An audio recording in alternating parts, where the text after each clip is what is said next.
crap. Good afternoon, friends. I'd like to welcome you to What's in Tegan's Storage Locker. It's the show that dares to ask the question, just what is in my storage locker? The answer today, well, the answer today is comic books. It is always going to be comic books. I grab a fistful of comic books from here, there, and everywhere. We look through them here on the camera for your enjoyment, hopefully. First thing I'd like to do is point you in the direction of the Patreon. If you like this show, if you want to support me doing it, if you want me to keep doing it, that's where you go and you show your support. I have tons of stuff to download, hundreds and hundreds of thousands of words worth of writing for you to download. And if you appreciate any of the video work I do for here, or TikTok or Instagram, that's the place to go. Anyway, let's start off with some Spider-Man. And not just any Spider-Man, but an issue of Web Slingers, Tales of Spider-Man from 99, I want to say. Where's the, am I missing it? Where's the...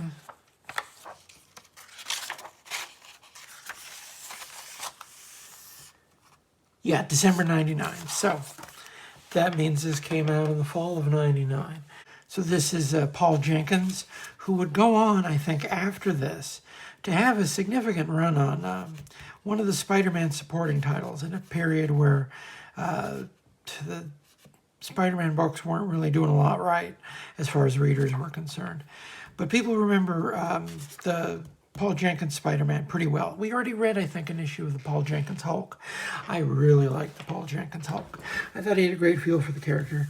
And his run on the book ended up being quite influential for what came later. But his Spider-Man was good too. We are still selling the ABC Saturday mornings. Not too much longer on this stuff. No one was going to be doing Saturday mornings much long after the turn of the century. And, you know, it's a terrible thing because Saturday mornings are great, but on the other hand, they couldn't really compete with 24-hour cartoons on the cable dial. So it's not like it doesn't make sense. But, you know, historically speaking, for 1999, this is maybe not the demographic for the Spider-Man comic books. The Hulk Got Milk ad, you know, that's probably something they'd print now if they were doing the Got Milk. I don't know, Levi's ad, L2. Well, those are some, wow, that's some 90s stuff going on there. Yikes. All right, so who's doing the drawing for this show? J.G. Jones. Oh, yeah, I sort of sat on that one a second. J.G. Jones with Jimmy Palmiotti on inks. Bob Harris is still the editor-in-chief. They've still gone a little while ago before they switched things over with Joe Quesada. But already, you know, the better parts of the line in the later Harris years are already starting to lean in the direction of where, you know, New Marvel in the early 2000s is going to go. It's not like it was completely without precedent. You know, clearly the Marvel Knights line, but Marvel Knights also influenced other titles in the line as well, such as a book like this with creators who, I mean, Palmiotti is one of the people behind Marvel Knights. J.G. Jones, he would do a couple high-profile Marvel Knights series. The Black Widow series that really remade the Black Widow character for the new, you know, millennium. As well as the Marvel Boys series for Grant Morrison. So this is, okay, flashing back to this rather famous, yeah, maybe this is from the previous Jenkins Spider-Man stuff, because this is about the chameleon losing his mind and confessing his love to Peter Parker, and then jumping off the bridge. He doesn't end up dead, of course. But, you know, this is a Spider-Man comic. No one stays dead for long. So the point of Web Slingers, Tales of Spider-Man. It was basically an anthology in precisely the same vein as Legends of the Dark Knight, anthology of stories from the character's history, or apparently a side story, as for this,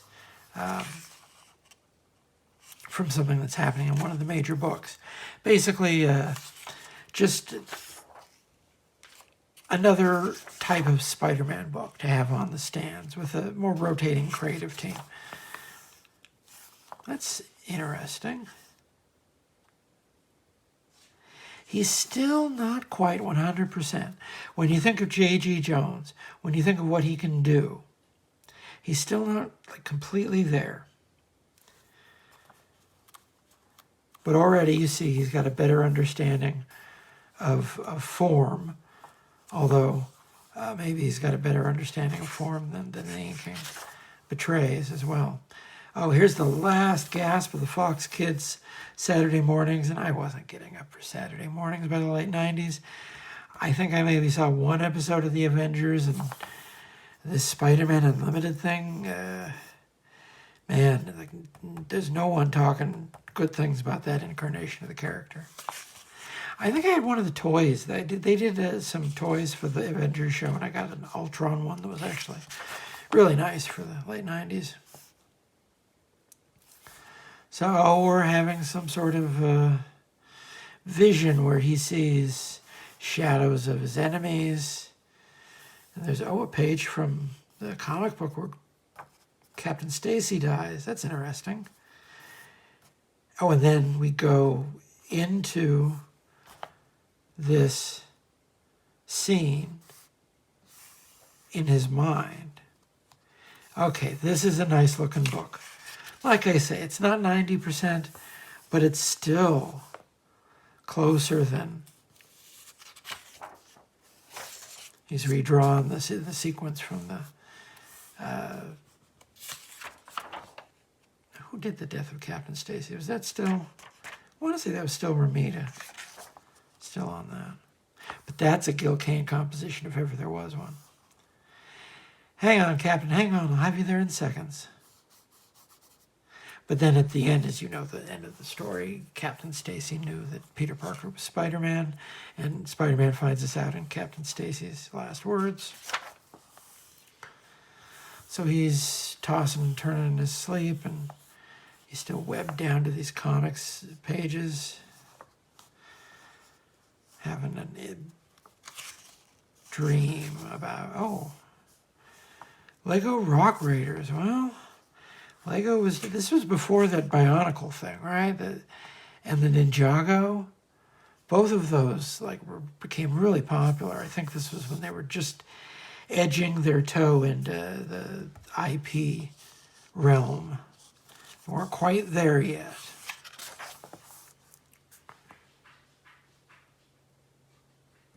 Oh wow! So we're actually looking at these individual panels. Where Harry Osborn dies in Spectacular Spider-Man 200. Kraven the Hunter takes his own life in Kraven's Last Hunt. Death of the Green Goblin, right after he kills Gwen Stacy. I looked at the Death of Green Goblin actually on the Tech Talk channel many moons ago. I don't remember what this... Mary Jane, is this when she... is this after she miscarried? I'm trying to remember what's going on here. I don't recognize that one, that panel. Oh, this must have been... that must be the death of the clone. I still remember where I was when I bought. I still remember where I was when I bought and read Spectacular Spider-Man. Oh no, Peter Parker 75, where they printed the end of the Clone Saga, and it was a day. Man, I do not think to this day they have ever really recovered from the ending of the Clone Saga. Bringing Osborn back, I think, was brutal to the books in the long term. Are we in your way? They're already pushing all the Phantom Menace era stuff with the Pit Droid video game. Oh, puzzle game. That looks like it might be fun. Don't make them like that anymore. Oh, I'm sure they do. They just sell them from an indie studio on Steam, and I don't know what Steam is. So. Oh, come on, open up.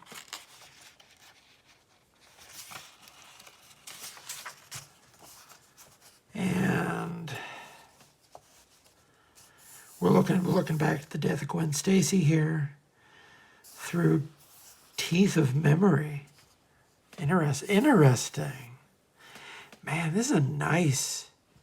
Oh, and we're intercutting with the actual. Oh wow, that is the actual John Romita Jr. panel intercut with the new panels from Jones. He's not quite the stylistic chameleon that he could be, but it looks really good nonetheless. I think a lot of it, Palmiotti could have tried better to have a heavier Romita line there.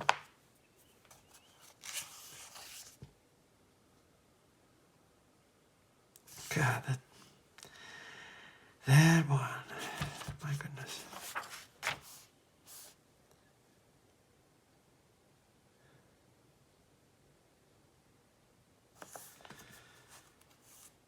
Yikes. So, oh, now we're going back further. Now we're going back to the origin. All these funky Ditko panels. That's the Spider-Man I know and love. The absolutely repulsive human being who has to grow into himself, as it were. He doesn't start out looking like he hangs out in coffee shops with a gorgeous supporting cast. No, he starts off looking... Is that Mao? That looks like Mao. I'm sorry, is that supposed to be Uncle Ben? That does not look like Uncle Ben.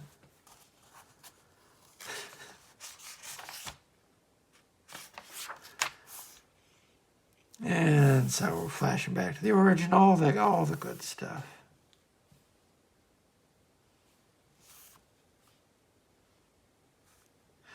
And just talking about him feeling that guilt for the rest of his life, which, I mean, to be completely fair, that would mess you up. That would mess you up quite a bit. He died because you were too selfish and lazy to prevent it was your fault. Or to prevent it. It was your fault, Pete. And as soon as you accept it, that's when you'll be free of it.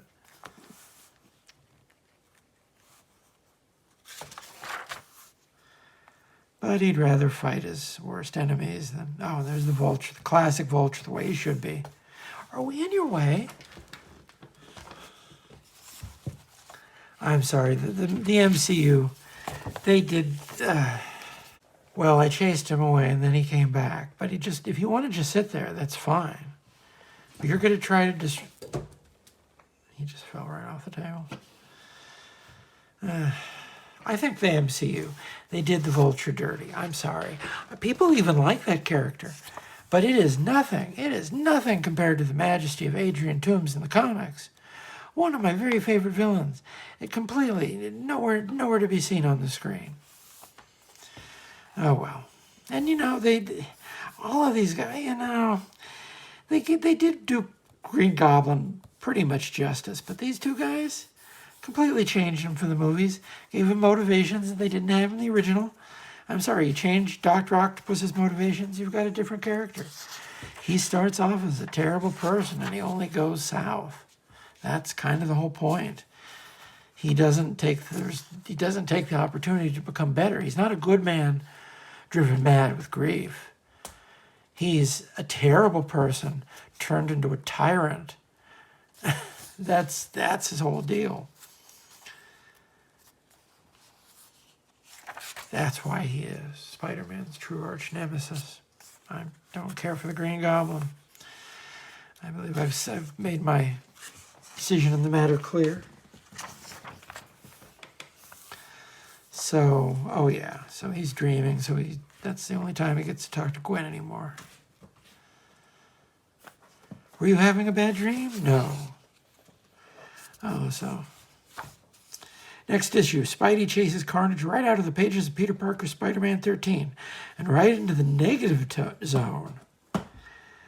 Oh, that's where he teams up with the original Dusk as he fights against the tyrannical rule of Blastar? What are you doing? Well, I just had to go run the ball around with him for a few minutes here. We'll see if that takes. What was I saying? Yeah, this was just a really unfortunate period in Spider-Man history. He spent a fair amount of time in the negative zone, to give you the idea. And apparently the next issue of this Web Spinners anthology was going to be a story in regular continuity with Howard Mackey and Bart Sears. We looked at Bart Sears' Spider-Man a few mini episodes ago from the period. Like I say, not the best remembered period on Spider-Man, but at the same time, if you pick up an issue by random, oh man, look at how that subscription form has shrunk. Man. But there's nothing on there compared to that early 90s one we saw on the last episode. Okay, so here's the bullpens page. November 3rd. Cable. So this is, Joe Pruitt and Rob Liefeld, Cable 75. So we're already on to the, this is 99, is this? Was it? I just found it. Yeah, we're on to 99. So we've already had the Joe Casey Ladron run, and we're already back to the Rob Liefeld return that is going to seeg into the 12 storyline down here in Uncanny X-Men. For years you've wondered and waited and guessed at the true identities of this mysterious group, the group that's destined to destroy Apocalypse. Now with the discovery of the prophecies of destiny, the 12 are at long last revealed. But what does that mean for the children of the Atom? And that is pretty much to the moment, maybe a month more before I dropped the X-Men books completely, because the way they resolved the 12 after all those years wasn't going to have anything more to do with them. I only bought the Grant Morrison years of the book on protest. X-Men The Hidden Years, up to issue 2, just started. Charlie Adler doing a Hellfire Club special with Ben Rabb on writing. X-Babies Reborn. Dan Jurgens and John Romita are a year and a half into their Thor. John Byrne and Bart Sears are on Spider-Woman. Hello. I don't remember this Domination Factor thing by Dan Jurgens. Was he drawing that too? I don't remember that off the top of my head. Captain Marvel. Oh, so they're launching the Peter David and Criss Cross run. Oh man, that run will go on to be a thorn in the side of Marvel. I liked it. It's not my favorite Peter David run, but it's about probably as readable as the first volume of Captain Marvel. And here's one of the little Marvels, although they're still calling them bullpen bits. And the Stan Soapbox has gone over to the Q&A format. I don't know if we need to read any of those. All right, what do we got next? Gotta have something.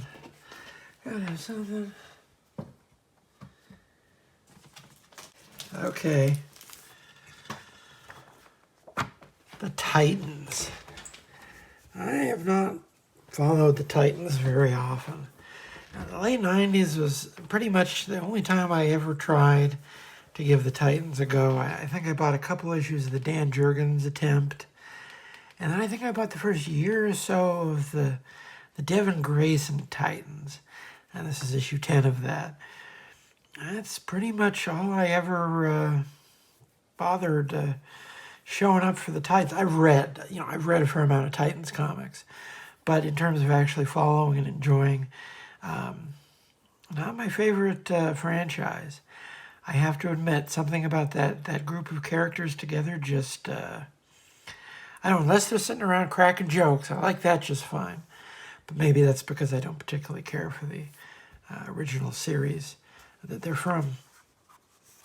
So, as I say, I did buy this, I think a year or so of this, because I like the creative team. I really like Devin Grayson. I thought she was quite cool at the time. I bought books because she did them.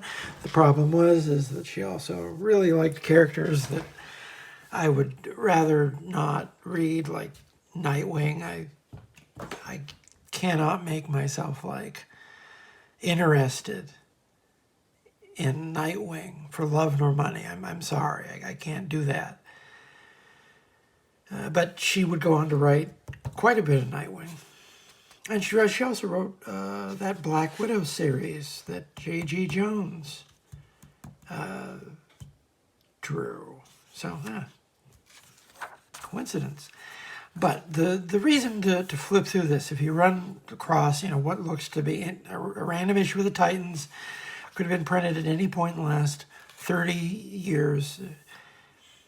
Mark Buckingham. Mark Buckingham? Mark Buckingham did the Titans? Yes. Wade von Grawbadger inks. And this was, they kept trying every few years. They'd reboot the Titans, trying to get some of the old, audience back. And it never really stuck. Certainly in terms of making them quite as popular as they were when they were going toe-to-toe with the X-Men. They're doing pretty good now as far as the sales are concerned, as of this recording. But yeah, even all the will in the world with the creators that I liked and wanted to support, I just couldn't get into these people. They have so much going on. They have so many sad things in their lives. Oh, wow, and here's the same, must have been the same couple months, because here's this similar ad from the same Levi's campaign. What are you doing? Have I not appeased you? Anyway. So they all just have these sad lives. And there's this Deathstroke guy. I mentioned before that I read the entire run of Deathstroke's first solo series, at least. I think he's had more since then. And there were comics to inflict upon yourself in the midst of a major depressive episode. I just don't. Well, there's Gauntlet again. Didn't I mention Gauntlet in one of the previous videos? Gauntlet Legends. And you're still just going around dungeons with these four bozos. So, they changed up Deathstroke's costume. I mean, the one thing the guy has going for him is the split down the middle orange color scheme there, but you don't look so good, Slade. Why do you care? You hate this man. He's a terrible person. You should not be having anything to do with him. So Vandal Savage is doing something, and that's how Deathstroke looks like he got whomped by, some B and C listers whose names escape me. I remember.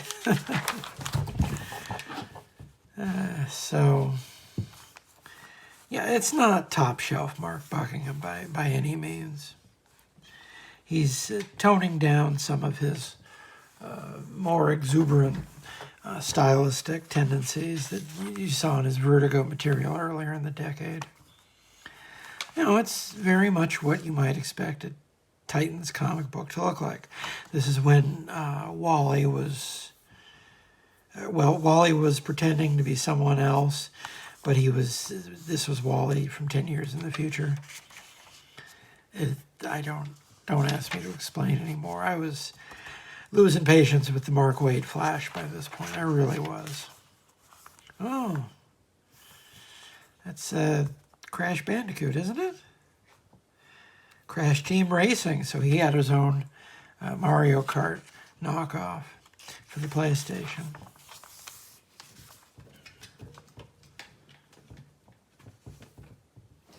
No, no, what are you doing? No.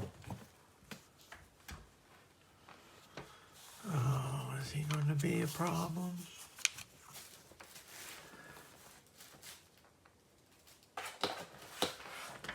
No, honey.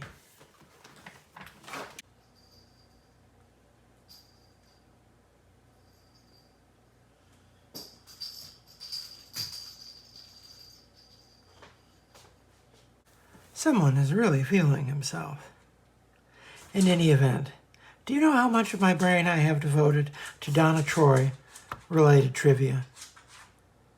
Not nearly as much as some people, but way too much for anyone. So they're doing something or other. There you go. Boring.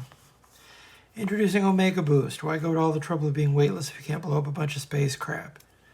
Honestly, you can't argue with that logic. Oh, Pokemon, the first movie. I saw that in the theater. I did. There was only one in the theater, too. So they're on an island where the beehive people are...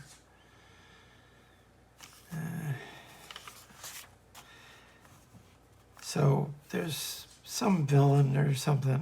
Man, don't ask me to remember what's going on in Teen Titans comic books.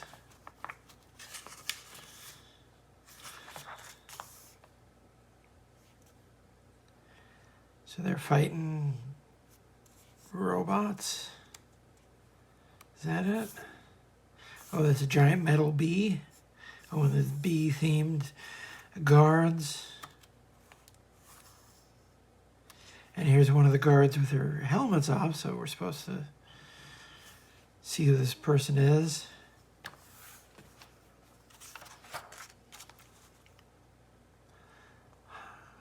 So these other robots appear. Yeah, I don't know, man. Don't ask me. Don't ask me what's going on. Fighting the hive.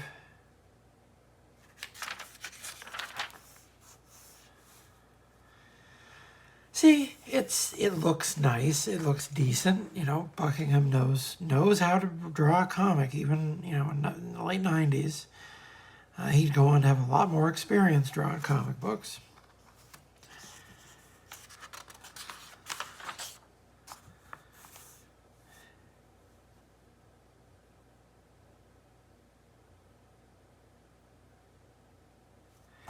So here, oh, Vandal Savage talking with Changeling and Cyborg. Oh, there's Cheshire. Everyone loves Cheshire. Everyone's favorite character for when Lady Shiva is busy. It doesn't look bad. It doesn't look bad, but it's Teen Titans with the Jessie Quick character. She's, I think, the character I like the most on this team is, and she's not even on the cover. Jessie Quick. She was the bubbly blonde who was the Flash supporting character. She's not really much of a factor in this issue. Figured out who's leading Hive. Know what Vandal Savage offered Cyborg? Have any idea why Tartaris seems to want the Hive? Just as much, if not more, than they want the Titans? Any less than 3 out of 3 has you back here next month for part 2 of The Immortal Coil. Well, I don't know. I don't think I bought the book for too much longer after that. I just don't care for those people. Their lives are of little interest to me. All right, here's one for you. Now for something completely different. Gunsmith Cats. Bad Trip 1 of 6. Now what Dark Horse was doing at the time with most of their manga releases was they were releasing them not just monthly, but split up into mini-series, I think, for ease of, the same reason why anyone would want to relaunch a series repeatedly, but also for ease of collection at the time. Now, the Gunsmith Cat stuff, I do not believe is in print, currently in this country at least, and that is a shame. A lot of the manga Dark Horse did in the 90s is not currently available, so it's unfortunate. If you want this material, the easiest way to get it is to track down some of this Dark Horse manga. Now, I really like this format. I miss the format with the manga, the dimensions of the Western pamphlet. I think it's very flattering for some of the material to be seen like that. I don't think it's a poor package at all. It's a different value proposition, but it also it puts the work in a different context that encourages a different type of reading, I think. And certainly, Dark Horse, flip to the back here where I'm sure there's the Dark Horse checklist here. They were, they always had alien books, and they were doing Star Wars at this point, including Jabba the Hutt. That's the Jim Woodring Jabba the Hutt. But they were doing Oh My Goddess, Dracoon, Gunsmith Cats. They had the Tarzan license as well. Oh, they were doing Elric. Man, everyone was doing Elric in the 90s. And of course, Usagi Yojimbo. Blade of the Immortal. Blade of the Immortal ran forever. Legend of Mother Sarah. There's some of these are whose names I don't recognize. More Oh My Goddess. They were doing Starship Troopers comics too. So yeah, they were doing a fair amount of manga stuff, and it was all more or less being given to the direct market in this format. And they don't do this format at all, and I think it's a shame. I really think, especially some of the more successful series that they know they could get people, popular manga series that they knew that they could get collectors to double dip on if they put a nice presentation on it. I think they should be, at least give it a shot, because it's, like I say, it's flattering to the material. And you'll see this when you open it up. This is Kenichi Sonada, translated by Dana Lewis and Torrance Smith.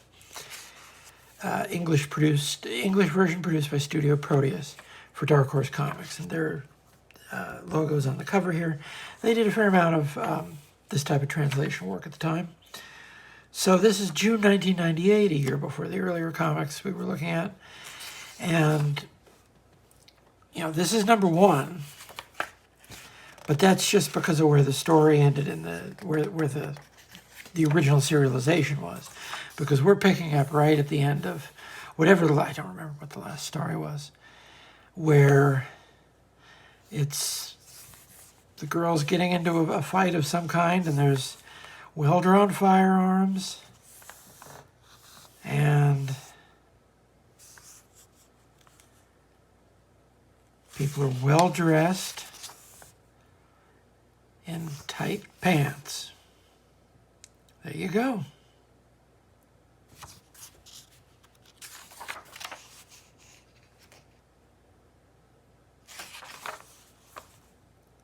I love any story that focuses on pairs of inadvertently violent women. It is a surprisingly, robust genre. I quite enjoy it. The Dirty Pair as well. And, there have been some American attempts as well. They had DC had a set of villains. What were their names? They were Resurrection Man villains. I'm forgetting what their names were. I'm going to be flashing them on the screen now. But in the same genre of. Okay. Rowley's been. That's the name. Bad trip. Rowley's been dosed. Your headache is getting worse. Your heart is pounding, and next your gun itself will turn into a monster, or rip apart your arm. So Rowley's got this. hypnotic suggestibility from the drugs, so she's seeing just what she's being told to see. Don't lose it. Man. Look at how nice this is. This will put you to sleep. Sweet dreams, babe. And Raleigh knocks and falls right out on the hood of the car. Worked faster than I thought, considering it was just tap water. Oh, and also another thing is it's flipped. If you know, I realize this was published a long time ago. It's been like 2.5 decades since anyone in this country has bothered flipping a manga, and this is flipped. And I know that the artist actually hated this practice because it's really easy to see the problems, the flaws in your own work when you see it flipped on a mirror. That's why I recommend it to artists. Get in the habit of doing the mirror test with your pages. You'll pick up on stuff that you would never see if you're just looking at it, even if you're just looking at it from a distance, which you should be doing that as well. All these ways that you double check on yourself. Man, you gotta love these drawings of cars and firearms, and shoes too.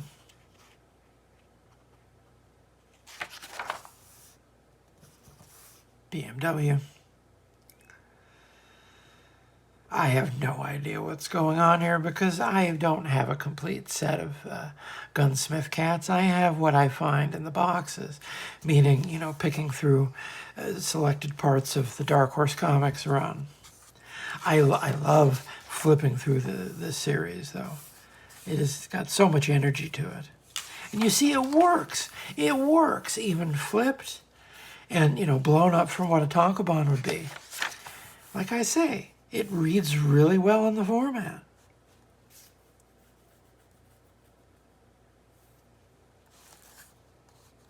If you wanted to, you could probably color it, although I know there are a lot of people who don't always cotton to coloring manga work, but it can come out pretty good. I mean, the Marvel Akira looked pretty fantastic, and that was colored under strange circumstances.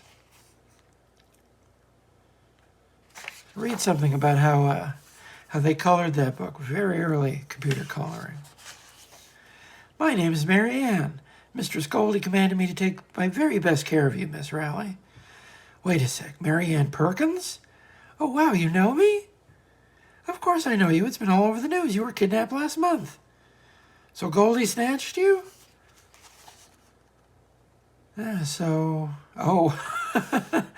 Somebody killed him just a few days after you were kidnapped. Sure, like I killed him myself, didn't I? Let's see, there you go. Mistress Goldie showed me how my daddy's soul had been taken over by demons. So I went back home once and gave him poison. So she's basically been brainwashed by Goldie here.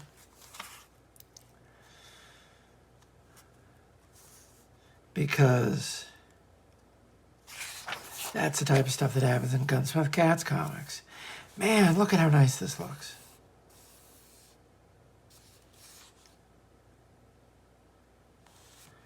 My goodness.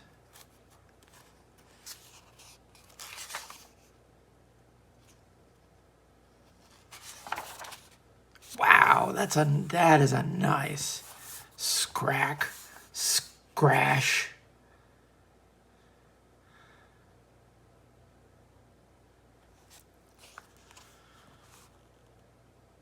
There's Goldie. And she's still got Raleigh under hypnotic control here with the drugs. I'm going to end up back in a world where I can't separate illusion and reality. I need a foothold. Something I can believe in, totally believe in no matter what condition I'm in. I've got it, yes. I'll always have that. And that's the end of the issue. And they had a very devoted readership because the people who bought Japanese comics in America in the 90s were a real hardcore group. And, they printed fan art. They'd get younger readers writing in. I don't know. Yeah, see, they do an Oh My Goddess, postcards, merchandise, mobile police, Pat Labor. Oh, this is an ad for the Viz stuff. Because Viz was doing No Need for Tenchi, Magical Girl, Pretty Sammy, and the mobile police, Pat Labor. Probably not pronouncing that correctly. The Return of Alum, Urusei Yatsura, For Better or Curse, graphic novel. From the creator of Ramna, that Ranma, that's how they had to sell the Urusei Yatsura stuff. For Lum and friends, vampires, ghosts, and curses are all part of a normal school day. And I know at least one of my viewers is like punching the air right now.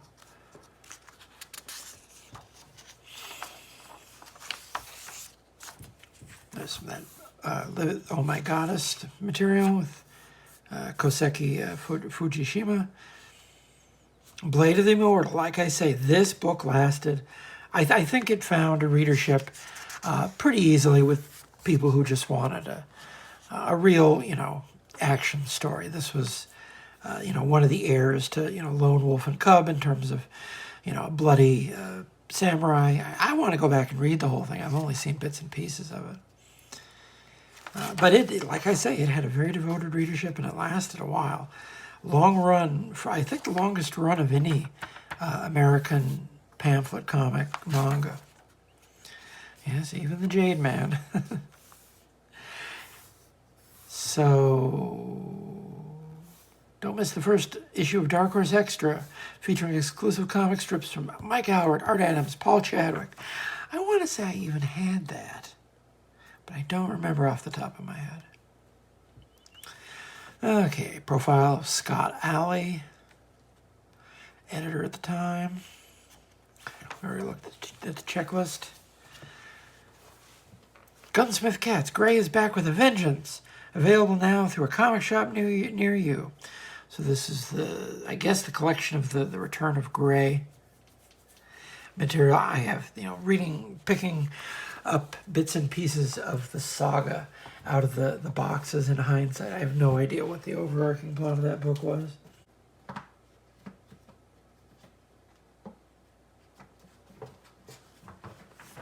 All right, let's just go full on Panda Bear. Let's look at an issue of X-Men to round things out here, because this isn't just any issue of the X-Men. I've had this in the pile for a little while to take a look at this. It's got an absolutely horrendous cover. No offense to Andy Kubert, but this, I think the coloring doesn't help. It is just, it is something. But it's not drawn by Andy Kubert. This is X-Men 43.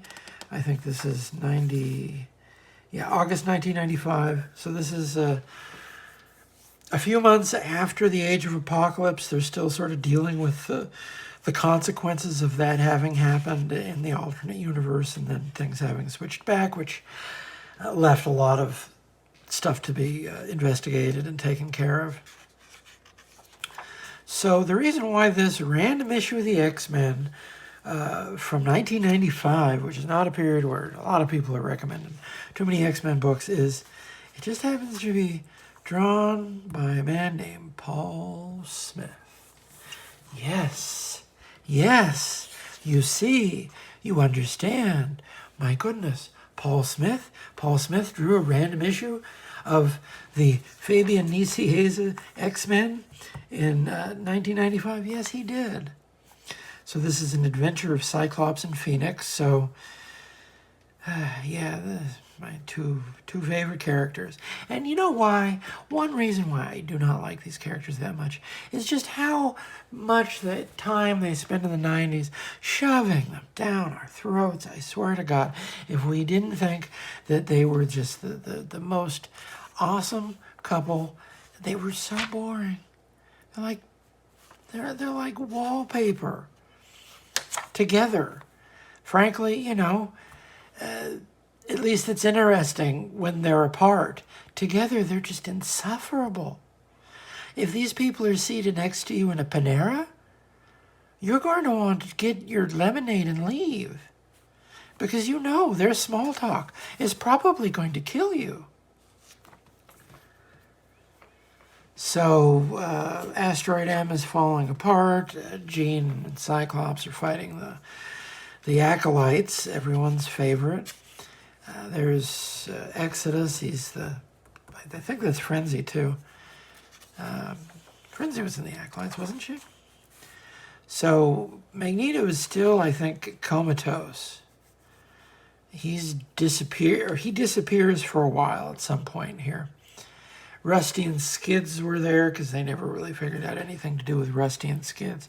Their whole job was basically just to be, more or less helpless. To be there for other characters to have to rescue.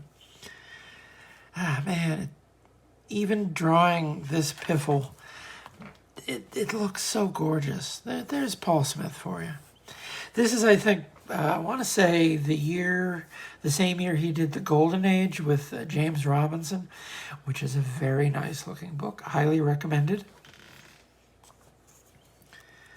So they're fighting in the rubble as the satellite starts to fall apart. It's all your fault, damn you Acolytes. Rusty's dead because of your twisted beliefs. Oh, here's the Marvel Action Hour again. You can go to get the Kmart cups for the Marvel Action Hour. Whatever you do, don't go onto YouTube and find the opening credits for the first season of the Marvel Action Hour Fantastic Four. Whatever you do, don't do that. Because you do not want to have that song in your head. Once you get it in your head, it will never leave. So, who's inking this ball game here? Matt Ryan. Oh, Cam Smith. Well, I like Cam Smith as an inker. So, yeah, here's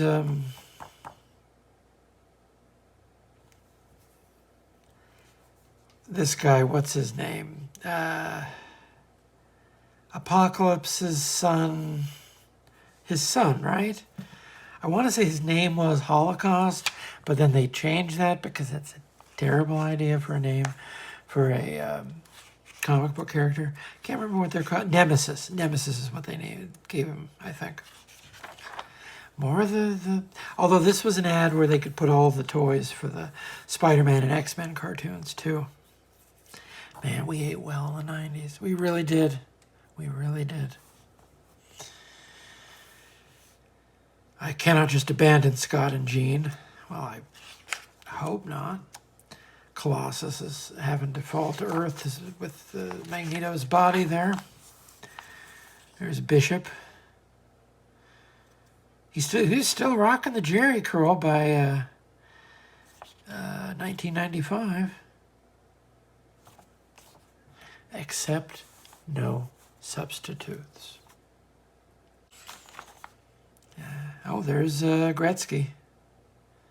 Holding a giant shoe. There you go. LA Gear. That's still too big of a subscription ad. Wasn't she in her robe? Wasn't Frenzy in her robes the other day? Or the other panel? There's a character who's got some development in recent years.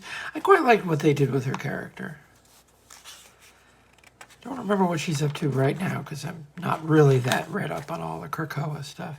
I mean to go back and catch up on it, but, it's just so much to catch up on. So Colossus finds one of the pods. He's carrying Magneto's. And he's basically just helping Colossus get off the satellite. So, Jean goes... See, Jean can just walk around in space without a spacesuit. I do not like that woman. Here's... Scott wearing his Dockers. That should just be his uniform. They should just cut to the chase and make his permanent uniform like Dockers, and a black t-shirt.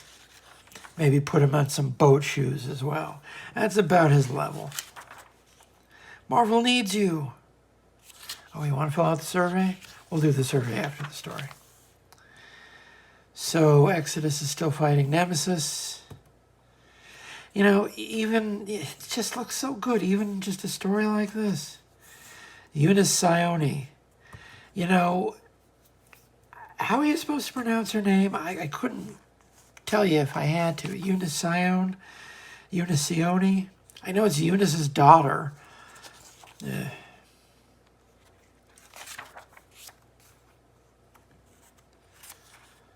And there's the rest of the satellite fallen to the Earth. Oh, it's the cosmic rays. Tack, tack, tack, tack, tack. Just like in Fantastic Four #1. I don't recognize the names on the... Oh, people are writing in about the Age of Apocalypse. People asking about the X-Trader, like, oh, we haven't forgotten. Oh, the X-Men in Japan.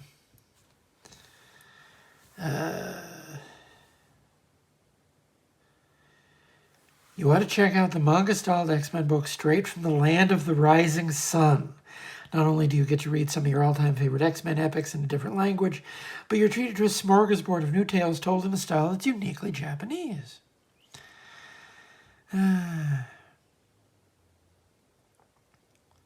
So they're saying, like, the Age of Apocalypse was so exhausting for all the artists. And it was a grueling workload for all of them.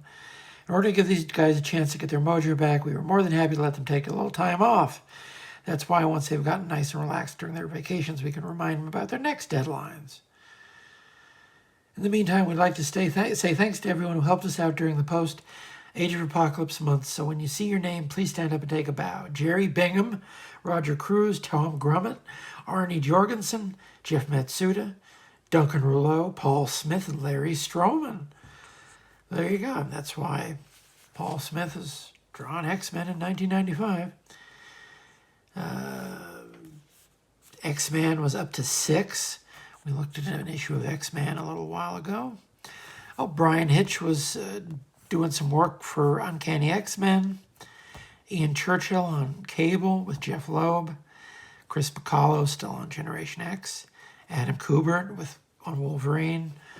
Larry Stroman did another issue, did more X-Men with Warren Ellis on Excalibur. I don't remember anything good about that run of Excalibur. I certainly don't remember that there's a Larry Stroman issue in the middle of it that might be worth seeing. Yeah, Adam Polina was still on X-Force. All right. Oh, Fleer Ultra Spider-Man. These look gnarly. That's a gnarly looking Venom. All right, what are we doing on time here? Well, maybe that's enough here. So we had fun. We laughed. We learned. We loved all that good stuff. Check out the rest of the channel. Be sure to tell all your friends about it. Tell everyone you know and love to watch so we can pump those numbers up. Check out the Patreon. Drop in. Sign up for the free tier. And there's hundreds of thousands of words of my writing behind the tiers of the Patreon. If you like this show, that's how you show your appreciation. That's how you show me you like it, that you enjoy it, that you want me to keep making more of it. Check out my daily comic book reviews posted on TikTok and Instagram. I enjoy doing them. People seem to enjoy them. I have no intention of stopping anytime soon. You can see compilations of longer stories that I've covered on that channel, on this channel as well, on YouTube. I have a podcast with Claire Napier. It's called Udder Madness. We talk about Top Cow Comics. That's Witchblade the Darkness, Mark Silvestri, Michael Turner, the Fathom, Tomb Raider, all that good stuff. We're available on Spotify, we're available on SoundCloud, we're available on Patreon, and we are available on YouTube. I put up video annotations of older episodes for your pleasure and enjoyment. What else? You can usually find me every week with something or other, be it an article or a review on the Comics Journal website. Lots of fun stuff if you like reading my writing. Tons of stuff for you to flip through on there. What else is there? Honestly, I think that's about it. Just have a great day. Be good to yourself. Be good to the world.